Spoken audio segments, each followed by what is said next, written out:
Taking a break from the regularly scheduled programming of college football. It's college basketball time. CBB Central Podcast coming at you here on Labor Day weekend. And it's been a monumentous one on the gridiron, but we're just getting excited for college basketball. Brad, how's it going, my man? I know it's been a little longer than we typically wait between podcasts, but, life stuff for both of us kind of got in the way. But good to be back talking hoops with you. Absolutely, yeah. I'd have internet for 3 days.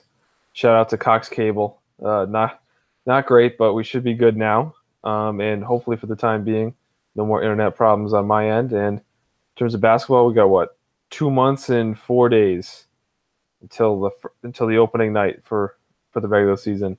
And I'm about a month away from being like really crazy about missing college hoops. So 2 months. I mean, I started this past week in my free time writing up some conference previews because I do my October 1st through November 1st preview series. And I decided it was finally late enough that I could get them started without it being like the information likely to be inaccurate. But I did find myself wondering about some of these transfers like Braxton Key, whether they'd be eligible or not. So that's something we'll have to monitor as we write up these conference previews that I'm sure you'll be working on and we work on the podcast. But it was good to do. I've got like 3 done so far in the bank, so we'll just keep working on them and getting ahead. But it definitely made me miss college hoops. Pretty quiet week and a half in the college hoops landscape. The 2 bigger pieces of news, Trey Mann, 2019 point guard, off the board to Florida. Mike White keeps a stud prospect in state. North Carolina was in there, Kansas, Tennessee. But the Gators land a big one, number 28 in the composite, number 23 just on 24/7's rankings. So this is definitely a big pickup, especially with Scotty Lewis also in the Gators sites for this Big 19 class that they're lining up. Yeah, Florida's kind of whole roster for next season is looking very strong. I mean, you have guys like Andrew Nembhard in the backcourt probably. He'll be a sophomore. He's probably the starting point guard this year. Actually, I would be probably shocked if he wasn't their starting point guard this year. Then he'll be even better as a sophomore. You have a talented scoring guard who can play alongside him in Noah Locke, and then you throw Trey Mann in there, and then Mike Okaru was the backup point guard last year, and he's back. So I mean, that's a very strong kind of 4-man backcourt playing 2 point guards at once, which is always nice to see. Leads to a very dynamic offense. Obviously, the Kansas with Frank Mason and Devontae Graham is probably the first one that comes to mind there. And I mean, this team has some projected depth for next season on the wing. With Keontae Johnson and DeAndre Ballard too, and their front court has 5 guys. So the Florida's looking good. There's, you mentioned they're going big fish hunting there with Scotty Lewis, and I think that there's a couple other guys in that 5-star range who they're involved with. But great looking class and kind of future roster there for Mike White.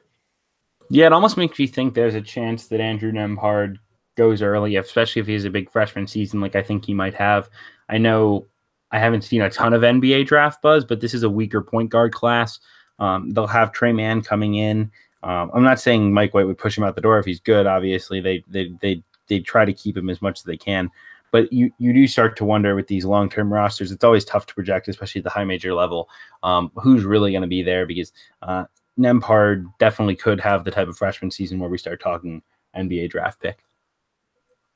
Yeah, I think the other guys who I've seen them mentioned with are not like in the 5-star range. It was Omar Payne, who's like a 4-star top, 75 or top 100 big man, who I saw people think is either leaning Florida State or Florida. So he would kind of bolster that front court. Scotty Lewis is probably the big fish there. Also CJ Walker, who's now considered a 5-star type. I know Memphis is in on CJ Walker. A few other schools, Florida should be in there as well. And then at the guard spot, I know I saw maybe a few months ago a little bit with Kyle Sturdivant, but I think he's leaning more to recommit to Georgia. At least that's what people are thinking as of this point in time. Yeah, regardless, I think it's pretty safe to say that Mike White's doing a really good job recruiting. We may get to them in deep dive at some point in the month of September. We'll see. They're definitely an intriguing club with Nembhard and everyone around this team. Although they do lose some key pieces, Jalen Hudson's back, but definitely a program headed in the right direction. In the SEC continues to load up. Other big news of the week-ish: Gino Crandall's status in flux at Gonzaga. The grad transfer from North Dakota had committed late to the Gonzaga. Why am I blanking on their mascot? Anyhow, Gonzaga now saying he is not currently enrolled. It appears to be some sort of completing requirements issue in terms of getting graduated from North Dakota State, getting into grad school at Gonzaga. But definitely a developing story given how much Crandall will mean to that backcourt. Yeah, because on paper, the Gonzaga backcourt isn't that deep. I mean, they have obviously a senior point guard in Josh Perkins, who is, taken some heat for his kind of shot selection and decision making at times. But overall, I mean, that's a very solid point guard, especially as a senior for your team. And they have Zach Norvell, who really broke out as a freshman. If freshmen can break out even, but I mean, he was so important to Gonzaga down the stretch. And then Crandall was going to slide in as that kind of third perimeter player there. I know they have Corey Kispert too, who's like a 3-and-D sort of type, who got more playing time at the start of last season. But I mean, they could really use a veteran like Crandall. And I know a lot of people are high on Joel Ayayi, who I probably butchered the pronunciation, but he redshirted last year, I believe, a kind of a point guard, combo guard type. So if Crandall, for some reason, is not good to go at Gonzaga, you're going to see a lot more Kispert, a lot more Joel Ayayi, and then maybe even some Rui Hachimura at that 3 spot. Well, it really does kind of beg the question of A, what's the timeline here for Crandall, and B, what happens if he can't get into Gonzaga? Now, I believe school has started, which is why they commented that he is not enrolled. That would imply he's probably got 1 week, 2 weeks max to get this settled. Otherwise, he can't go to Gonzaga for the first semester at the very least, because he won't have had enough time to enroll into those classes. Now, the other kind of question that comes up is, what would he do if he couldn't get into Gonzaga for the first semester? Would he just wait and go second semester? He can't redshirt. He redshirted his freshman season at North Dakota State. So 5 to play 4 would say he's done after this year regardless. Is it possible he could try to go to a school where he could play for the entire season, maybe a quarter system school or a trimester that starts super late? Like I know Stanford, obviously academically that might be tough. UCLA. I know some of the Chicago schools like DePaul and Northwestern start a little bit on the later side. You wonder if maybe that would be a solution where he could sign late. I don't really know the whole intricacies of what would happen. Would Gonzaga have to give him a release, and would they? Would he just wait till the second semester? It definitely does complicate things. Could he also go back to North Dakota for his senior season? I would imagine he'd rather play at North Dakota than not play at all, unless he's just going to turn pro. So it's definitely a complex situation that we'll have to learn the details of in the coming days and weeks if we have any hope of seeing Gino Crandall at least for the first semester. Yeah, I think at the very worst case, he would just enroll after the first semester and just miss like the first 10 or 11 games, and then have 25 or so to go there with a expected postseason run for Gonzaga. I wonder if it's like a Gonzaga specific or like a graduation specific, because if he's not graduated, then he has to go back to North Dakota if he wants to play, unless he's going to wait till the second semester, or even maybe he gets extended. And you mentioned schools that start in like late September. I know Washington and Oregon both have scholarships open, and they're on that system as well. But if it's a Gonzaga specific thing, then he has a lot more options. Maybe he could be a missing piece for like a Northwestern or something. But we'll have to see. I texted Tony about it. I was like, I'm not going to say it's going to happen, but Northwestern has a couple weeks on Gonzaga, and you could just send Gino Crandall right there. It would make some sense. Yeah, I mean, Gonzaga really really needs him if they're going to be the number one team that a lot of people have them as. Yeah, I would definitely agree. So it's definitely something we'll be monitoring. We'll bring you the latest news on that on the podcast as soon as we get it. Certainly, as big a news as we could pretty much be dealing with this point in the college basketball season as we wait for more. Let's get into our deep dives. We got two for you today: North Carolina and Washington. Two really interesting teams. Two, in my opinion, top 25 teams. We're going to start with the Tar Heels, Brad, and why don't you take it away with what they did last season, and certainly coming off of the national championship a couple years back, and all that Roy Williams has done to make this program as successful as it's been the last couple years after a bit of a downturn. Yep. So UNC was the defending champs last year, having won. When they had Isaiah Hicks and Justin Jackson, that whole squad the year before. Last year they went 26-11. 11-7 in the ACC, and lost in the ACC championship. I thought that they were kind of a sleeper title contender and a sleeper 1-seed contender, but they lost in the second round to Texas A&M, which was a pretty shocking loss.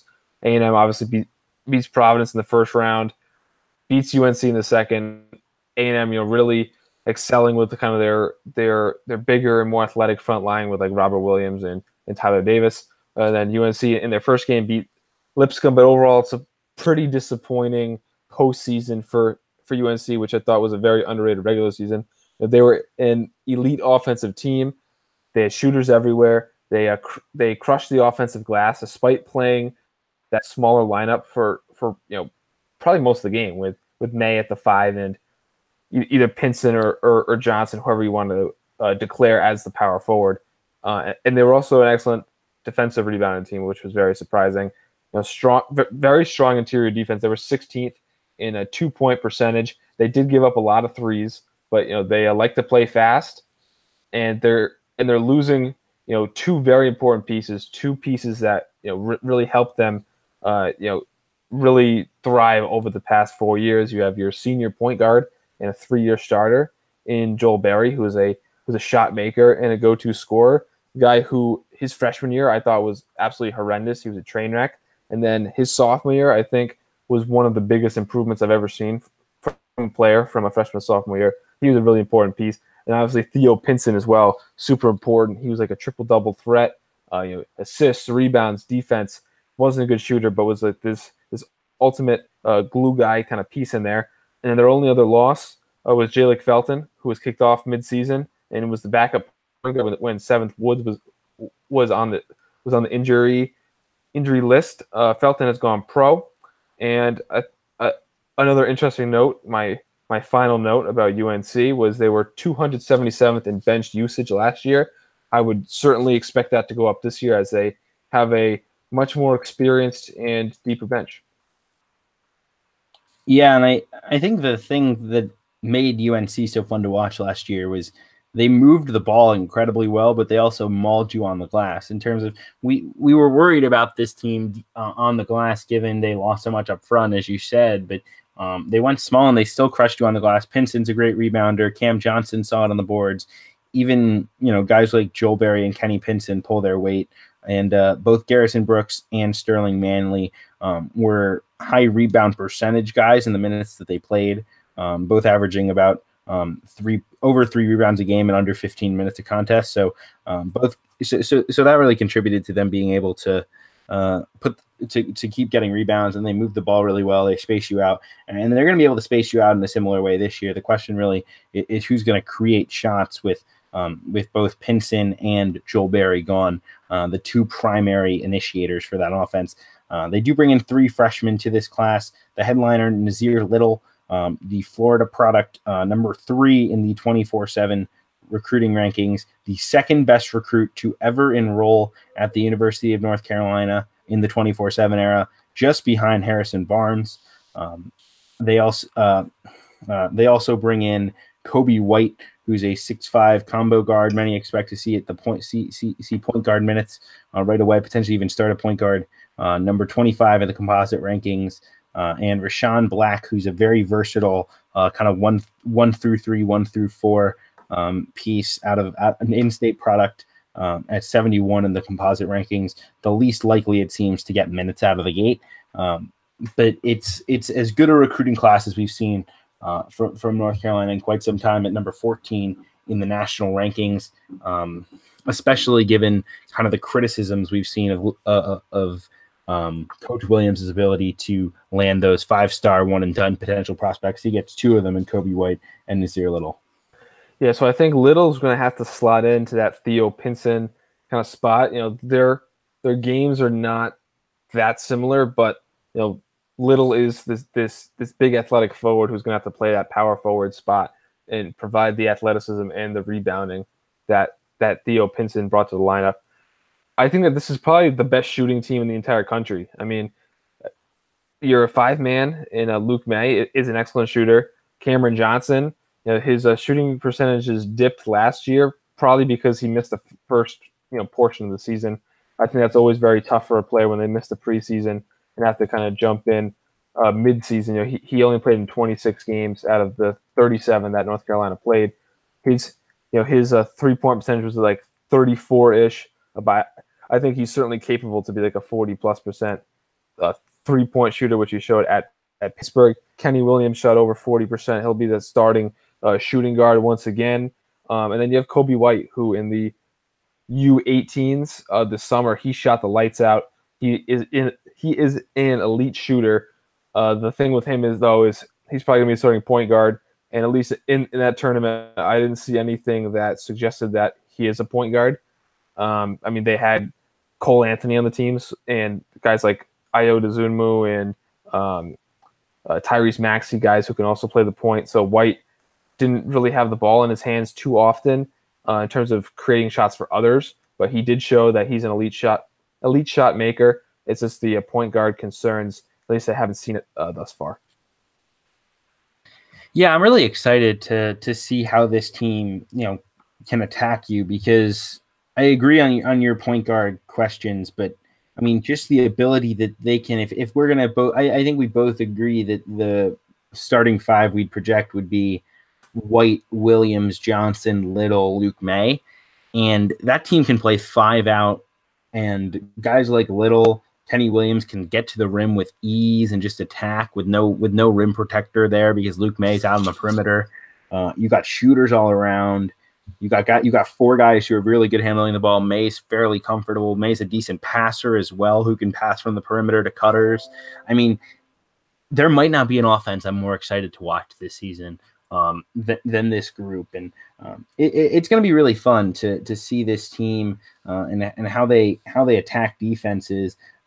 It is the question of whether White can be that initiator.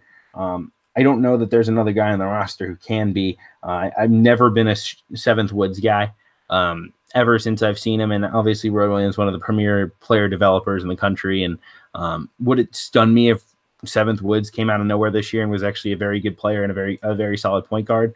Probably not, but I also am not all that bullish just what I've seen from him the last 2 years. I just don't think he's very good. I don't think he's that good a point guard. Even if he's that good, I think his best role is kind of that 6-man energy guy who brings you some defense, some energy, some athleticism. So to me, it's got to be Kobe White to run the show, and averaged about 3 assists per game on the EYBL circuit to 2.5 turnovers. Had some bigger assist games, some lower assist games.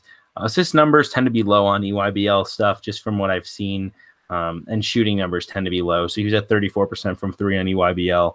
I think that's a little it's a little deflated from what he is capable of doing. The assist numbers I've seen from guys like him, guys like Jalen Carey, it seems like assist numbers in EYBL tend to never really get above about 5 a game. So that doesn't really speak too much to his overall passing ability. I think he should be fine at that point guard spot, although it's a lot of pressure for him, especially as a true freshman, to have to see the minutes he will at the point guard spot. So I think another interesting part about this UNC team is kind of what they're going to do with their other centers, right? So Luke May looks like the odds-on starter and one of their clear 5 best players, which you just touched on. But last season, Roy Williams played Sterling Manley and Garrison Brooks pretty consistently. They both played in every single game. Obviously, some of those games were without Cameron Johnson from the start of the season, which kind of inflated their minutes a little bit. But they seem to be two guys that are here to stay.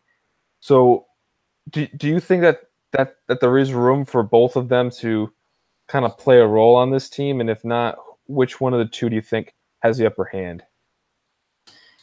I mean, last year both Brooks and Manley hovered in that 10 to 15 minute a game range, and so basically the minutes kind of broke down where where they were the centers probably what half the game, and then May was a center half the game. May would play some four, and it all kind of worked out.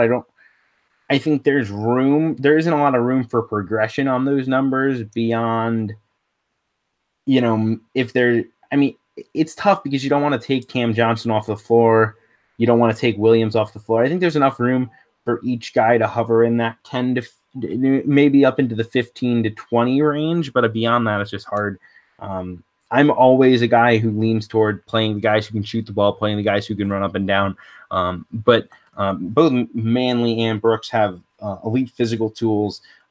They're solid in the paint, and they're both guys who, when you're playing teams with a lot more size, will be valuable. I think some games you're going to see them almost exclusively play that small ball, but other games they're going to rely on the size of Brooks and Manley a little bit more.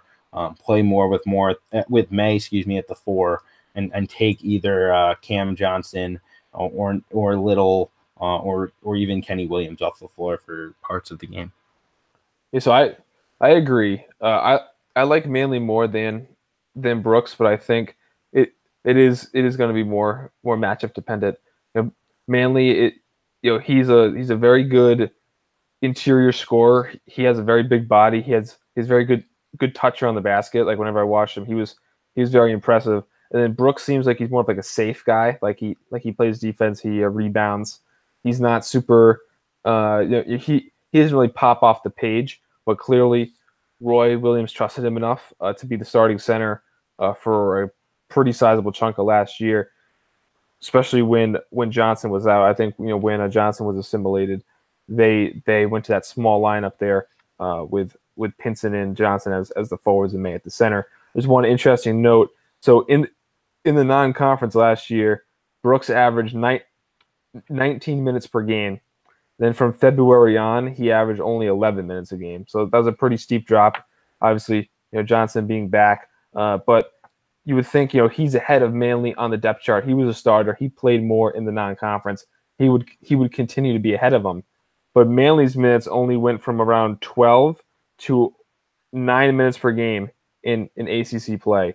So it seems like Roy Williams might not like Brooks more than the initial analysis would believe, because you would think he's a starter, he just goes and gets all the backup minutes. But Manley and Brooks still played consistently, and Manley's minutes didn't drop as significantly as Garrison Brooks. Yeah, that's a pretty good point, and I think both do provide a little bit different things in terms of. I think Manley's kind of the big you bring in when you need that energy and a spark, because he is a better scorer. I mean, he averaged 20 points per 40 at 5.4 per 10 minutes, 3.5 rebounds per 10 minutes. So you're talking up in the 13, 14 per 40. So he was a guy who came in and immediately brought production, whether it was rebound, scoring, getting to the line, where he was a very efficient free throw shooter at 70% for a freshman big man. That's terrific. 69%, excuse me. Brought offensive rebounding, etc. Whereas Brooks, as you said, more that solid guy who's going to be steady, like especially against bigger opponents, is the guy I think I want in there, just because he's so steady. He doesn't foul that much, only 1.8 per 15 minutes. So he can keep on the floor. I think both play a role. I just don't see one necessarily peeking out in front of the other. Okay, so that leads us to the next question about the team's sixth man. So we have the clear 5 starters. We have Brooks and Manley probably going to play a very consistent role in the front court. Now we have a couple candidates here to be the sixth man and be that kind of big bench performer, something that the team didn't really have last season.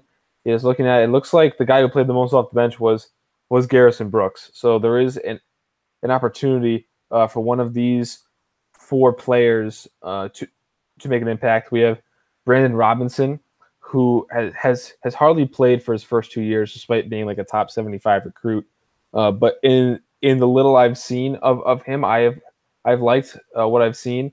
He's very, very thin, but he seems to bring good energy. He can hit a perimeter shot. He shot 39% from deep last year, albeit on limited attempts with his limited playing time. Then we also have a more of a strict shooter in Andrew Platek, who also saw kind of a consistent role for the vast majority of last year off the bench. He is not a great defender. He doesn't have great size, but he plays really hard. That's very noticeable out there, and he is an excellent shooter. Then we have Woods, who we touched on, that super athletic backup point guard, who just solely got minutes at that backup point guard spot when Barry was out of the game last season. Very, very kind of small and low impact role. And then lastly, we also talked about Raychon Black, freshman, also very skinny, long, athletic, multi-positional wing.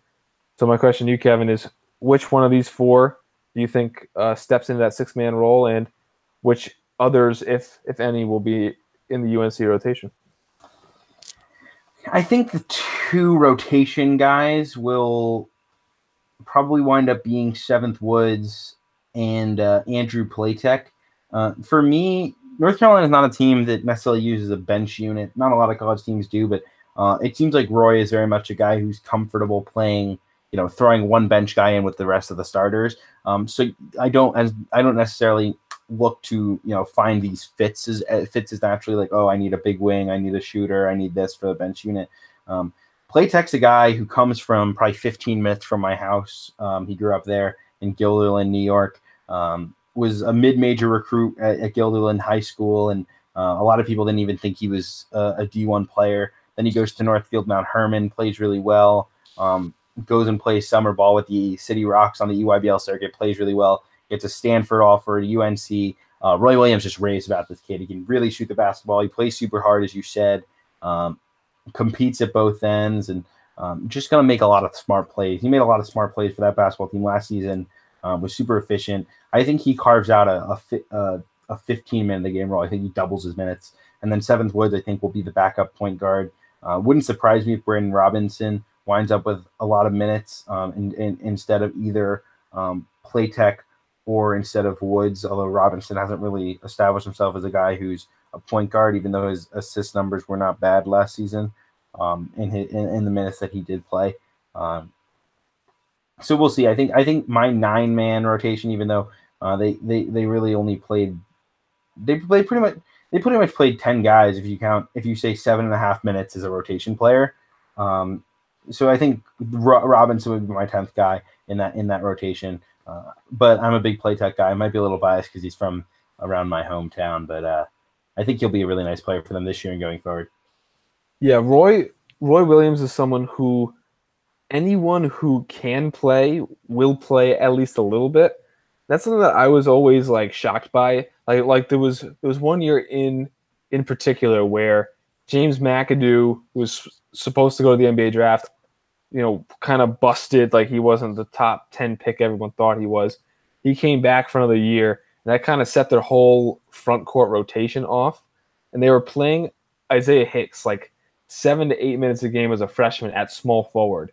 And he clearly just wasn't a small forward. I'm watching, these games. It's like, what is Roy Williams doing? Just don't play him. Like if you need to play him 8 minutes out of position, like you might as well just give the minutes to I don't even remember who else was on that team, like Harrison Barnes or whatever, or just like give the minutes to them. But obviously I think I was proven wrong because it keeps these guys at least a little bit engaged. I mean, UNC rarely has any transfers. And then obviously as a senior, Isaiah Hicks is one of the best, college players in the country, and they win the national championship. Something that probably doesn't happen if he's just, kind of withering away on the bench just because a guy like James McAdoo came back. So I think that this kind of notion of, or like this kind of strategy of Williams to play like 10 or even 11 guys, even if some of them are getting like very tiny roles, I think it does pay off. Although I think the way that this team is set up, there is a clear like 10 or 11 who could get these small roles. But I just feel like a guy like Brandon Robinson as a junior, who has played pretty well in his very limited role. I think he could take a step forward and see, kind of that 15 to 20 minute per game role that you would kind of envision for Playtech. Yeah, I think either Robinson or Playtex winds up taking that step, not both. So it'll be interesting to see. I think Roy's strategy, as you say, I think what it does a good job of is it rewards guys for practicing hard, and so like a guy like Hicks, it's really tough when there's just not minutes for you and you're playing well in practice to not at least give you some minutes and let you develop in the games. I think it gets these guys battle tested so they're ready to go. Like a Playtech probably wouldn't have played at a lot of schools as a freshman, even though he was kind of a game ready type piece just because of the backcourt log that UNC had. But instead, they just find ways to get him in games, get him engaged. And I think it does wonders. I think it's a big reason for their lower transfer rate. I think it's a big reason why Coach Williams is able to develop talent so well. I think he does a really good job managing these talents and keeping the egos on his teams in check. It's definitely something that, especially in the age of the one and done and things of that nature, is a bit of a lost art. Yeah, so this UNC team that I was referring to earlier, the starting lineup looks like it was Marcus Page at the 1, Leslie McDonald at the 2, Tokoto at the 3, McAdoo at the 4, and Kennedy Meeks at the 5. Then off the bench they did Nate Britt. Don't know who the 2 off the bench was. Then they also had Isaiah Hicks, Joel James, Bryce Johnson. I know Jackson Simmons played some as like that kind of walk on who hit some shots here and there, played hard. Another guy that Roy seemed to reward for good practice. And they had like a shot blocker, Desmond Hubert, who was like a starter 1 year and then like totally fell off the planet. What a throwback rotation. Like Joel James, like I had forgotten that dude existed, so that's a fun one. Yeah, I'm trying to think where this team went in terms of the postseason. If we wait 1 second, I will have it for us. So they lost in the second round to Iowa State, and they beat Providence in the first round. That was okay. I know which team that was. That was the Bryce Cotton, LaDante Henton, Kadeem Batts Providence team. And they lost to Georges Niang, Iowa State with Fred Hoiberg? Yes. Wow. By 2 points on a Sunday afternoon. I remember that game. Well, I think that ends our little rant about throwing back to this UNC team with Isaiah Hicks, but I think it does kind of detail how Roy Williams works with his rotations, and it's going to be really interesting to see how he uses this team and whether Rashawn Black can get into the rotation as a freshman. I mean, yeah, Roy definitely does lean on the side of development and older guys, but he has the talent to find his way into the rotation, especially with his versatility. Kind of in that size mold of a Cam Johnson. I don't think he's as good a shooter, but with those big wings that they do play, it'll be interesting to see if Black can find his way into the rotation, or at least I would expect to see him to see at least some spot minutes as Roy has shown he'll give. So, where do you have UNC in terms of ACC and nationally? So I was writing out my ACC preview. I still have them third, but that ACC preview, when I was doing it and now doing this podcast, I really like this group, man. Like I definitely think they're a top 10 team. I don't know that they'll be better than Duke, but like it wouldn't surprise me if for most of the season they're ranked higher than Duke, just because Duke could have some losses just because they're a young team and figuring it out as they seem to do every year. Duke has had some struggles, especially with these one and done program with these one and done players. They've had some slow starts, then found a peak in the middle of the year, and then obviously they've had some NCAA tournament struggles of late, except for the Okafor team that went zone and then won the national title. But I think they might sneak into the top 5 this year. Like I'm pretty bullish on this group. So I have them third in the ACC behind Duke and Virginia. I also have them 9th nationally. I think it could be a little low, but I think that's a very kind of safe and a reasonable spot to have them given their point guard kind of question marks. I think a lot of people overlook Luke May and just how good May was last year and how good of a player he is. But he's not like a really sexy player. He's like he's not super athletic. He's like a stretch four who also rebounds really well. He can score a little bit inside, but he's not like an eye popping player. He's just super productive, which I think is super valuable. And then you have these two experienced senior wings in Kenny Williams and Cam Johnson who can both shoot the ball. And you have these two dynamic freshmen in Kobe White and Nazir Little with a bench that should be better as it's gotten more experience. I think this is a very, very strong team that should probably contend for a national title. If you're a top 8 or 9 team, that's an expectation. Yeah, I think I agree with you there. I do want to kind of ask you, rank the 3 best players on this North Carolina team of Luke May, Nasir Little, and Kenny Williams, because I've seen some debate on the old Twitter sphere. I've seen people say Kenny Williams will be the best player on the team. I've seen people say Nasir Little will be the best player on the team. I've seen people say Luke May is. I think for me, Nasir Little will score the least of those 3, but be the most important player because of his versatility. So I don't know how I'll quantify that in terms of a ranking, but kind of quantify your thoughts on those 3 guys and how they fit together. I like Cam Johnson more than Kenny Williams. So I would have, in terms of college impact, I'd have Luke May at 1, Nazir Little at 2, and Cam Johnson at 3, and then I'd go Williams 4, then Kobe White 5. But in terms of kind of how I see the scoring breakdown, I think that Little probably averages a little more than Theo Pinson did. Pinson was at 10.3. I could see Little getting up to like the 12-ish range. But this is a team where all 5 UNC starters can really score the ball. I could see this be kind of like UNC's last year where they had 5 double-figure scorers, and then the next scorer was Sterling Manley down at 5.5 points a game. So I could see all 5 of their starters scoring double figures. I would say maybe Kenny Williams is the lowest, and then Kobe White scores a little more than Kenny Williams. Little scores a little more than White, and then kind of like a jump with Cam Johnson, and then another jump with Luke May coming in and around 17, 18 points a game. Yeah, I think that's pretty fair. I'm a bit bigger on Williams as a scorer. I thought he showed a lot of flashes that he wasn't necessarily needed to do with Joel Berry there. And now that now that Berry's gone, I think Williams is going to score a lot more. I've never been the biggest Cam Johnson guy. I thought he was like a super solid kind of 3-and-D wing player, versatile, shoot the ball. But I've always really liked Williams, so I'm kind of more bullish on him. But yeah, I think it'll be a very balanced scoring unit and a really good unit overall.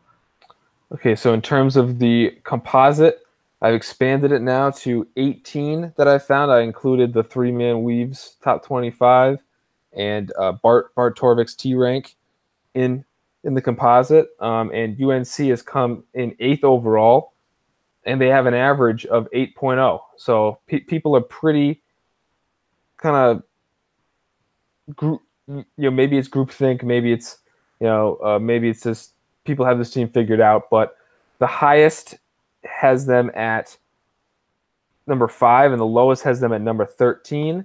And those people are at number 5 is 3 people. That is Bart Torvik, Molly Geary from Sports Illustrated, and then Jeff Eisenberg, who I believe is at Yahoo. And then at all the way at number 13, Barstool Reegs has UNC, which I think is too low. It seems like every time we bring up a questionable ranking, it's from either Barstool Reegs or Aaron Torres. So, not saying don't follow him on Twitter or anything, but yeah. Well, I mean, how about I read Barstool Reegs's top 25 right now, so we'll see. Let me just. Yeah, so I have this all in Excel so I can like sort and stuff. That's what you do when you have a 3-hour class. You make an Excel sheet of everyone's preseason top Top 25. All right, so he has Kansas at 1, Kentucky at 2, Nevada 3, Gonzaga 4, Villanova 5, Duke 6, Tennessee 7, Virginia 8, Virginia Tech 9, Oregon 10, Kansas State 11, Auburn 12, UNC 13, Florida State 14, Michigan 15, UCLA at 16, Mississippi State 17, Louisville at 18. That's the worst one right there.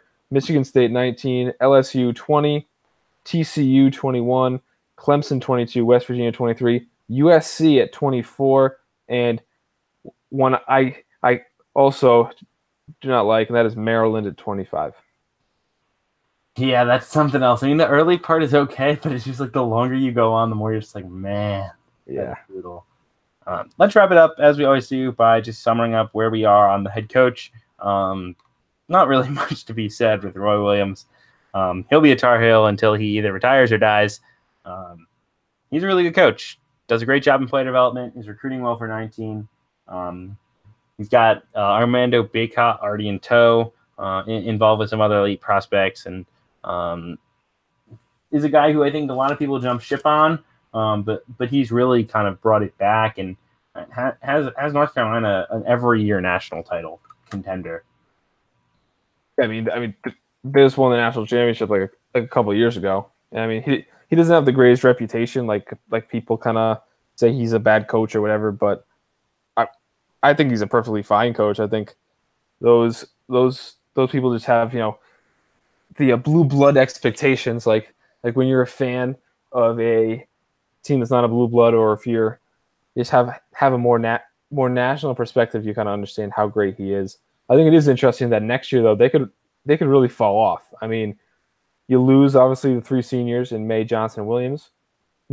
Nazir Little is probably a one and done. And then, I mean, Kobe White could be, probably not, but certainly not out of the realm of possibility. If he is, that means that they would lose all 5 of their starters.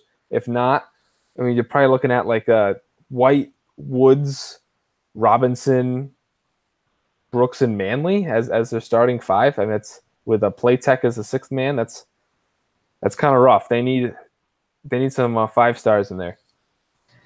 Yeah, I think they'll be okay, but they do have to get those recruits. It's always an interesting thing to look at these rosters and watch how they'll form over the next year. And nobody does better than you, Brad, at kind of looking forward at these teams. I know you're big onto that.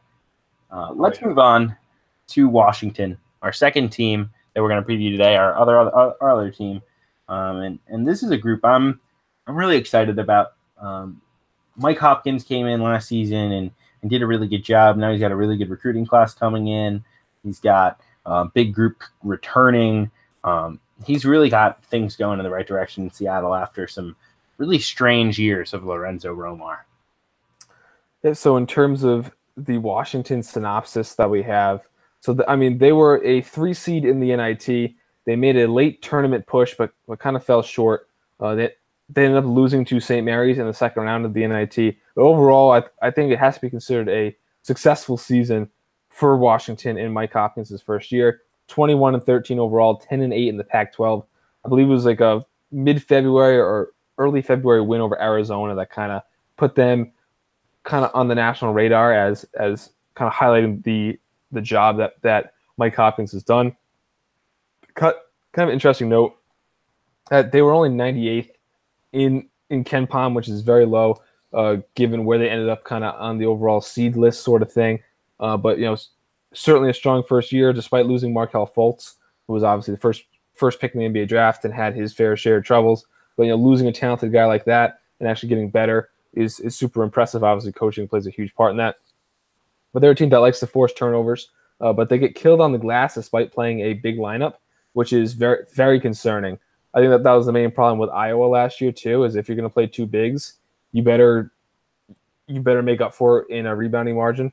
And they were not a great rebounding team in terms of the percentages, the rebounding percentages.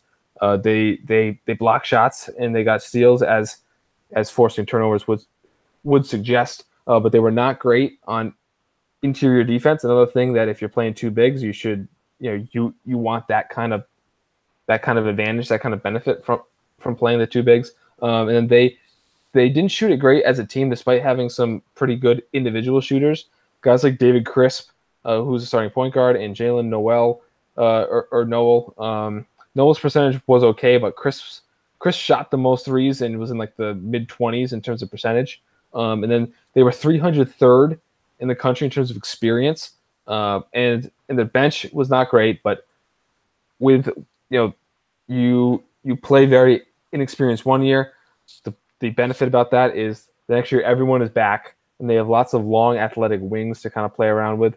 Their only losses were all guys who were not really rotation players. I mean, Carlos Johnson saw a little bit of the rotation. He's off to Grand Canyon, I believe. Devenir Duraceau, big man, never really got off the bench. Don't even know where he's ended up. Maybe NAIA, not 100% sure. Then Michael Carter, who's a combo guard. I think he's off to the Summit League, maybe North Dakota, maybe South Dakota. I'm not exactly sure on that.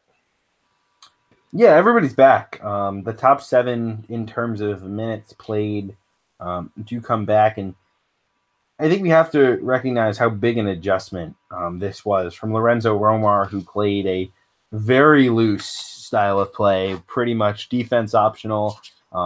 Guards could pretty much do whatever they wanted, and they scored a lot of points. They had a lot of fun, but it didn't really translate to wins. To a very disciplined team that's going to play zone and slow the game down.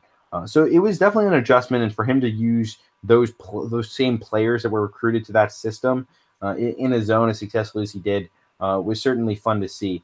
They have a 4-man freshman class coming in with everybody coming back. It's tough to see a ton of rotation minutes for really any of them, but it's a good class, I think, long term for what they're looking to do. The headliner is Jamal Bay, 6'6" wing from Bishop Gorman in Vegas, right outside the top 100, a 4-star prospect. He's kind of a do-it-all wing. He'll play nicely in a zone. Brian Penn Johnson, he's a recruit whose ranking kind of fell off at one point, seen as a top 100 potential guy. But he's 7 feet tall, a guy who might redshirt this year, but he's got very good size. Was recruited by some programs like UCLA. DePaul was involved with him at one point. I know they got him on campus. So to me, a nice piece that maybe won't contribute too much this year, but long term, I like him a lot. Elijah Hardy, a point guard from Oakland, number 200 in the composite. And then Nate Roberts, who comes from Brewster Academy in New Hampshire. Sneaky, a guy who I think could steal some rotation minutes, even though he's not super ready to play offensively, and his New England recruiting report ranking kind of slots him in closer towards a mid-major recruit than a high-major guy, just because he's super athletic at 6'11", and he comes from a really good prep program. I think there might be a chance for him to steal some front court minutes, depending on how guys like Hamir Wright develop, just as that energy and toughness play either on the edge of the zone or in the middle. So it'll be interesting to see what these freshmen do. It's definitely not a team where we're going to be relying too much on the newcomers. For me, when we look at a team like this, projecting what they can be when you're basically running it all back is what individual things or overall things as a team can they do to improve? Whether that's, okay, they were young and didn't win close games, or was it, oh, they didn't shoot the ball, et cetera, et cetera. You have to find those things where they can improve, and are we going to bet on that to improve? And I think that's going to be the really fun thing to watch with this Washington team. Yeah, I think the experience is going to be huge. I think the only freshman who's going to see like consistent rotation minutes is Elijah Hardy at that backup point guard. I mean, he, like, physically, he looks a lot like Kamar Baldwin. I'm sure he's not the defender that Baldwin is, but like he's the only other point guard besides David Crisp. That's kind of this team's biggest weakness is a point guard play. I know Crisp is like a shot maker, but he's not a great point guard. In terms of assist to turnover ratio, I just had that 1 second. But he's someone who's always struggled with his decision making, and his assist turnover ratio is just barely over 1. It's 3.1 assists per game to 2.4 turnovers per game. So that's not great for a high major starting point guard. And then he shot 29% from 3, despite shooting 189 3-pointers. So that's kind of this team's big weakness. They need Crisp to really kind of clean it up and be more of a kind of steady kind of floor general. They have obviously great scoring on the wing with Jalen Noel, and then inside with Noah Dickerson. They just need some more balance. Yeah, Dickerson and Noel are super solid. And we kind of know what they are. I don't see like a huge improvement coming from Jalen Noel. I mean, he can improve incrementally in terms of his efficiency at 45% last year, 35% from three. But he's kind of that. He has a little bit of Carmelo in him. He's like he's like a smaller Carmelo in terms of like a really good isolation scorer. Not great defensively, a decent passer. He was really good. He fit really nicely with Matisse Thybulle, who wasn't really asked to score as much, but was a really high steal guy, although that's partially the zone. He's just super long and does a lot of different things. Um, to me, I think a lot of what rests on this team making a big jump is the play of these rising sophomore group. They have two guys in particular that I'm very high on, and that's Neziah Carter and Hamir Wright, excuse me. Two guys I watched out through high school. Both played for the City Rocks, and Hamir Wright grew up also about 10, 15 minutes from me. So big 518 presence on this podcast. Let's put that out there. Hamir Wright went to Albany Academy, was a top 50 recruit in the class of 18, then reclassed, looked like a Syracuse lean. Mike Hopkins was his lead recruiter. When Hopkins went to Washington, he was able to convince Wright to reclassify. Wright was graduating from Albany Academy anyway, was going to go to prep school for a year, so it was no problem for him to do that. He had some bright moments last year, but averaged only about 3 points and 3 rebounds. I think a jump could certainly be made from him. And then Neziah Carter had some good moments as well. A very athletic guy from Rochester, about 3 hours away. Played against my high school team last year, 2 years ago. So he was also a guy I've had my eyes on. Super athletic, as I said, and actually shot the ball pretty well last season. Shot over 40% from three on fairly limited attempts. Was efficient from the field as well at 47% overall. I think he's a guy who could be a breakout type player in the Pac-12, although just the minutes are a little blocked with Noel established on the wing as well as Matisse Thybulle. Yeah, I'm also very high on Hamir Wright for the season, mainly because I don't think that this Dickerson-Timmons lineup is necessarily here to stay. And I think, you mentioned with Wright, he's supposed to be in the class of 2018, or at least he was toward the end of his high school career, and reclassified up. Now as a sophomore, he's the age that he would have been a freshman, and he didn't have a kind of breakout year last year, or like he didn't really, totally, kind of play to where he was ranked last year, probably because, he did go to college a year early. I think he could see a lot of minutes at that 4 spot with Dickerson at the 5. I hope that Mike Hopkins isn't too tied down to this too big lineup, because as we mentioned earlier, the interior defense was not that great, and the rebounding was also not great. Could be a product of the zone, but even so, getting like a long athletic kind of 4-man in there like Hamir Wright could play some or could pay some serious dividends. And Wright's kind of an interesting guy because he's super long. He blocked a fair number of shots. He had a few games with big block totals. He had a game with 4 blocks. That was his best game of the year, was against Montana. He had 11 points, 5 rebounds, and 4 blocks against a pretty good Montana club. Played 26 minutes in that game. I think he can really be that weak side rim protector, playing next to Dickerson at the 5. Dickerson, not a great shot blocker, so it all kind of fits. Wright is a guy who he just needs to shoot the ball better as a whole. He's a guy who really was that like point forward type in high school, but it's a much different role in college. And he shot 40% from the free throw line, only 27% from 3, only 37% overall from the field.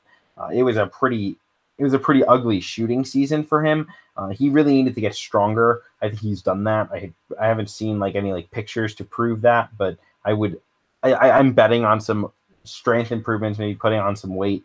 I think just overall, I think an improvement from him can be expected, and see him maybe step into more of like a 20 to 25 minute a game role, maybe flipping with what Timmons did last season, where Timmons played. Let me just get the number up right here. Sam Timmons played 18 minutes. Carter played 14, and then they went small for a couple minutes a game. I could see, I could see Wright's minutes going into the 20 to 25 minutes a game and stealing some of those minutes from Timmins. Yeah, I mean, I totally agree that is what they should do.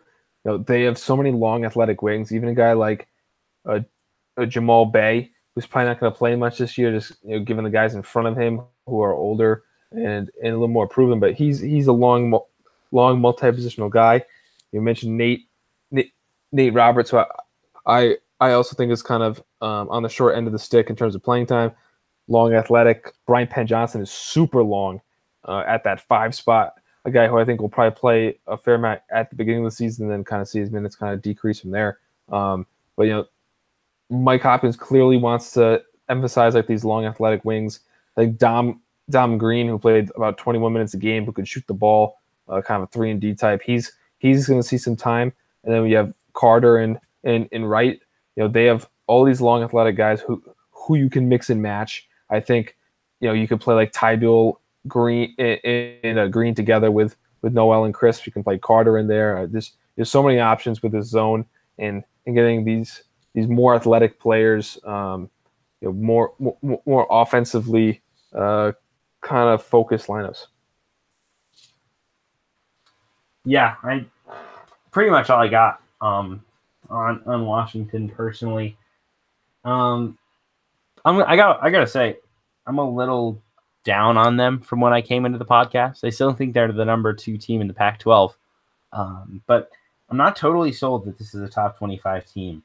We saw last year maybe a bit overrated nationally based on their KenPom ranking, based on a few other things. I think they improve. I think they're a clear NCAA tournament team. I think they probably wind up second in the Pac-12, but I'm not necessarily sure this is a top 25 team. I'm not sure where the where those improvements come. I'm not necessarily sold on Crisp changing the way he plays to be more of a floor general and less of just a scorer. I think Thybulle is what he's going to be at this point. Maybe improve slightly as a scorer. I think Wright and Carter can provide incremental improvements. I don't think either guy winds up just becoming a star, though, this season. And the freshman class don't seem to provide that star either. I think they get deeper. They get a little more experienced in year 2 with Mike Hopkins. So all these incremental improvements across the board put them into that top 25 discussion. I just think they're a little bit outside it for me, even though I haven't necessarily drawn one out in a little while. Coincidentally, I also was very high on them coming in. I had them first in the Pac-12 and 21st in the nation. But I'm also more down on them after taking our deep dive, mostly surrounding.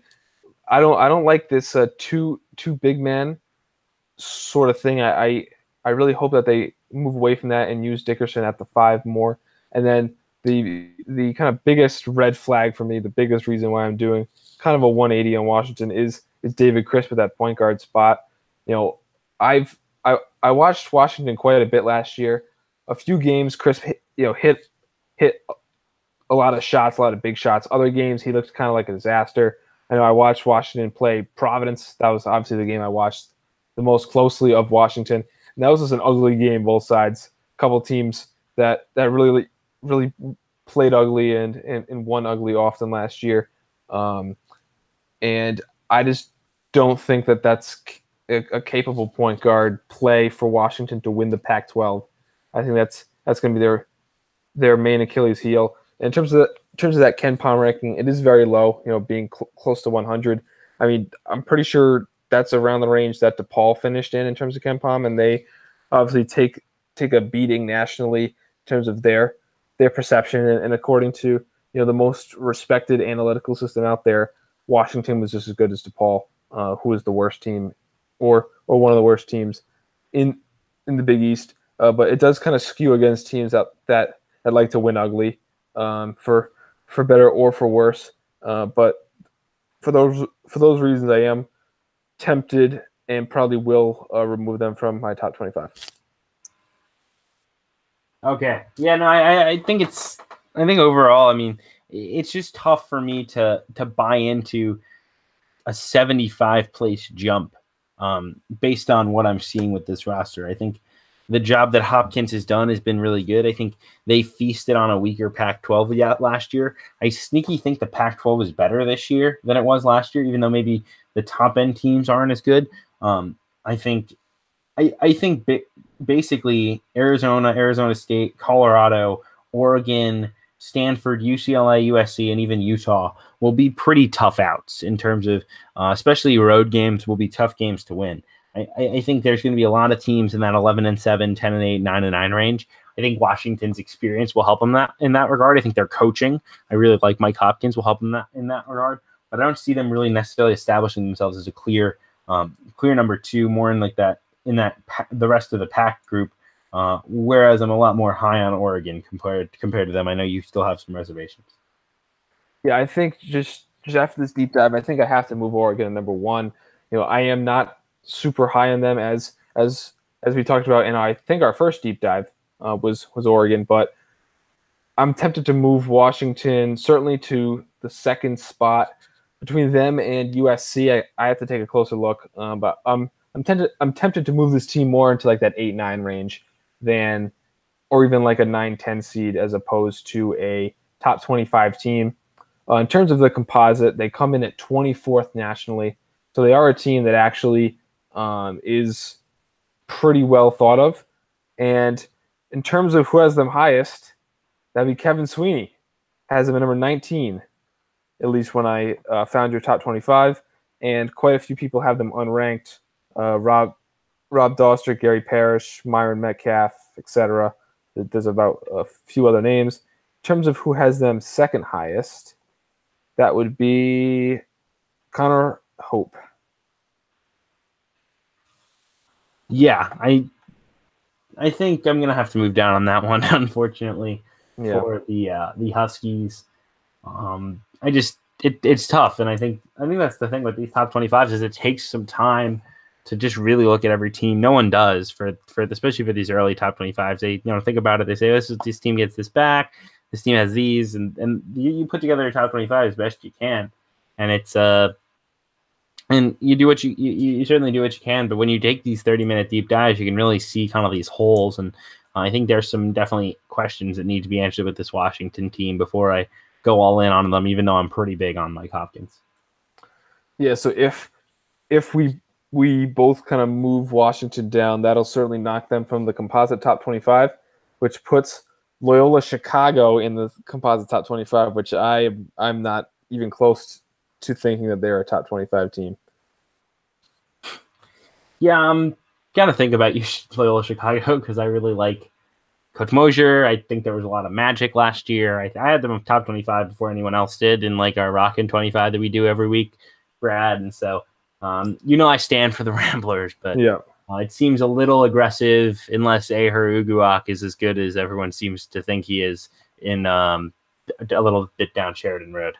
Well, I think that they were very good last year because of Jackson and Ingram. They were able to play small with those athletic big men. Ingram at the 4 and then Jackson at that small ball 5. Then they had the change of pace with Krutwig, and then they had that great defensive backcourt with Ben Richardson and Custer. But you're losing, 3 of your top 6 players, and the replacements are just kind of guys going next man up. Plus, you mentioned the New Mexico transfer, Uwak, or however I mispronounced the name. So I am lower on Loyola, but kind of going off on a tangent here. But I also don't think that Illinois State is better than Loyola, which I've seen a lot of people have that claim. Yeah, I definitely don't either. I think Loyola's number one. Let's wrap this up by looking at Mike Hopkins. Where do we stand on him and his tenure so far at Washington? What he's going to do going forward? Obviously, there will never be silence about him at Syracuse and how that ended. He was the coach in waiting and then kind of leaves out of nowhere. Our guy Tony Patelis was all over that story, and it'll be really interesting to see what Mike Hopkins can continue to do. They've recruited well for this class. Just going forward, they do not believe they have one commit for the 2019 class. That's Raekwon Battle, an in-state prospect at 110 in the composite. With the zone, it's not necessarily necessary to recruit those like elite prospects. But you really just need guys who can fit the system, do a lot of different things, contribute on defense, work hard. I think the future's bright, as I've kind of mentioned. I'm a big fan of his and how he's coached this team, and we'll see if he winds up being the guy at Syracuse in several years. I don't know the details of what went down, whether there's ill will, whether Mike Hopkins would want to go back, but that's certainly the one job that we have to look at in terms of Hopkins' future if he's going to leave Washington. Yeah, so I think Hopkins, obviously great year one. Certainly should make the tournament this year. If he doesn't, then maybe you'll start to see the narrative turn. But I think even though that we are more down on them than we were coming in, I do think that they will still make the tournament. In terms of where their roster stands for 2019, as long as Jalen Noel comes back for his junior season, I think that they should be fine. Probably Elijah Hardy's the starting point guard. We'll see how he looks as a freshman. You have obviously Carter and Wright at the 3 and the 4. That's solid. And then Timmons will be a senior, I think. And then Brian Penn Johnson, Roberts, and Bay all probably taking that step from kind of seldom used freshmen to much bigger roles as sophomores. In terms of their recruiting, I think the big guy out there who they want would be Jaden McDaniels, who I think is a top 5 player now. I think that the younger brother, I'm pretty sure of Jalen McDaniels for San Diego State.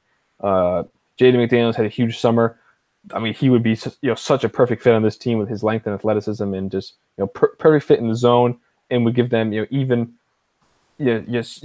just such a higher level of a player. And also PJ Fuller, who is a combo guard from, I believe, the state of Washington, who's a top 50-ish, 60-ish recruit. That would be another huge get for them. And then their kind of future would be in excellent shape. Yeah, McDaniels is the name that we'll be watching. And I'm kind of hoping for the San Diego State thing, just as a mid-major guy. But and I would hate to see a guy with his talent level be restricted to his zone, although he'd be super fun just with his length and especially on offense. But definitely would be a huge pull for them to keep him in state.